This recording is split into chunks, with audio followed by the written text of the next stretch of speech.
পহেলা November থেকে polythene যারা উৎপাদন করে সেখানে আমরা জোরে আমাদের অভিযানগুলো পরিচালনা শুরু করব।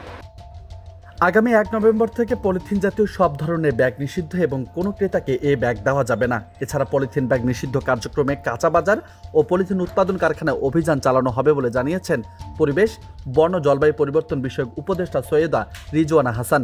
মঙ্গলবার এ তথ্য জানান তিনি।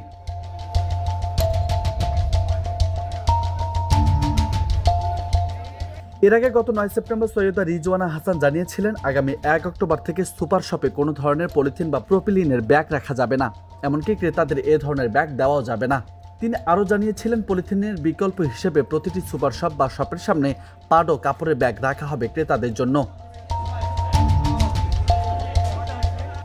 এদিকে প্রিন্ট ও ইলেকট্রনিক মিডিয়ায় 1 অক্টোবরের শপিং ব্যাগ নিষিদ্ধের ব্যাপারে ব্যাপকভাবে প্রচারণা চালানোর কথাও জানিয়েছিলেন সৈয়দা রিজওয়ানা হাসান। একই সঙ্গে পত্রিকায় এ সংক্রান্ত বিজ্ঞপ্তি প্রকাশেরও কথা জানিয়েছিলেন তিনি। নিউজ ডেস্ক, বার্তা 24।